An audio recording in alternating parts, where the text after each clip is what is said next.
européenne Liberté, Égalité, Fraternité, conçue par notre ami et artiste illois Roch Popelier. Il était dommage que notre mairie n'ait pas ce symbole fort de la République sur son fronton. La liberté. La liberté est une richesse que des peuples entiers ne vivent pas encore aujourd'hui au quotidien. L'extrémisme, le terrorisme religieux ou politique voudraient nous enlever la liberté d'esprit, la liberté de parole, la liberté d'expression par l'écriture, le dessin, la caricature. Durant la Grande Guerre, nos ancêtres se sont battus pour qu'aujourd'hui, encore, nous soyons des citoyens français et européens libres. L'égalité est une valeur difficile à préserver. Notre société française permet au quotidien de vivre comme son voisin. Les lois, les décrets, la sécurité sociale, l'école, entre autres, permettent à tout citoyen d'être l'égal des autres.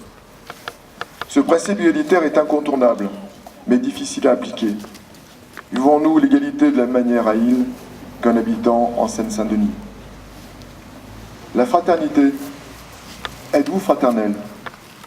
Sommes-nous capables d'aider tout être humain dans le besoin, quel que soit son pays d'origine, sa couleur, sa religion? Nos poilus étaient-ils fraternels?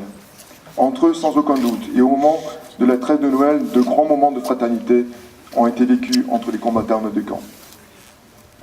La fraternité est le ciment de notre République. Les morts pour la France nous le rappellent. N'oublions pas non plus la laïcité, ciment incontournable de nos valeurs. Mais j'ai beaucoup parlé ce matin, je vais donc laisser à Roch Popelier le mot de la fin pour qu'il nous explique donc comment il a conçu l'œuvre, et puis après nous couperons le ruban. Alors je tiens d'abord à remercier Monsieur le maire Philippe Bégou. D'accord, merci. C'est grâce à lui que vous avez une colombe, bien sûr, devant la mairie. Il y avait besoin bien sûr de modifier, parce qu'il y avait ce qu'on appelle le mur pour les handicapés, pour qu'ils puissent monter sans escalier à la mairie. Donc il y avait ce grand panneau triangulaire donc à décorer. Alors je lui ai présenté, c'est lui qui m'a proposé une colombe. Je lui ai présenté pas mal de maquettes, et au bout de très peu de temps, on a choisi donc celle que vous avez devant les yeux, ainsi que l'envol d'oiseaux sur la gauche.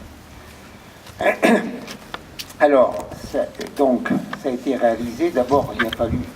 je tiens à remercier aussi une personne qui était à la réunion, à la mairie, et qui m'a donné plutôt de l'aluminium, du métal ou de l'acier, etc. C'était beaucoup trop lourd.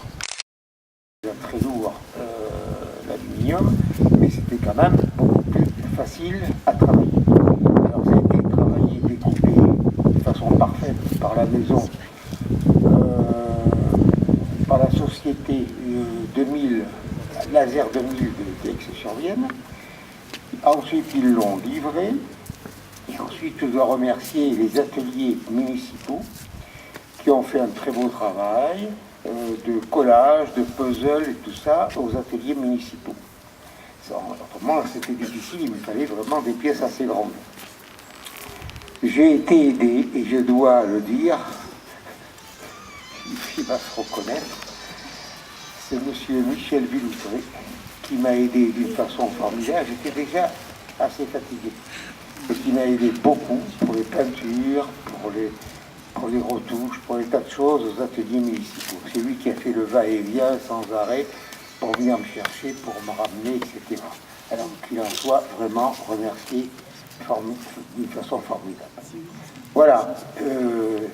Une petite anecdote, si je peux parler d'anecdote. Mon père a fait la guerre de 14. Il est dans le cimetière juste en face. Il repose là, il est revenu de la guerre de 14. Il a été engagé volontaire à l'âge de 18 ans. Moi, j'ai vu des photos de lui. C'était un gamin, mais vraiment un gamin. Il n'avait que sa mère. Et au retour de la guerre, après avoir eu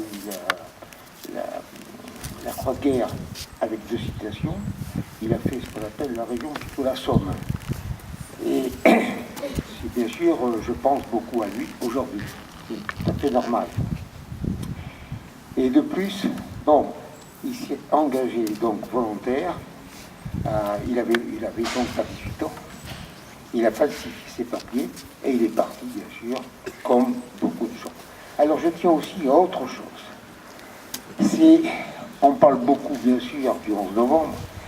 Il faut penser à tout ce qu'ont fait les femmes pendant la guerre. Alors que ce soit le travail des champs, que ce soit le travail dans la maison, que ce soit le travail dans les usines pour fabriquer les obus, etc. Et aussi dans les hôpitaux et dans les infirmeries. Elles ont fait un travail considérable.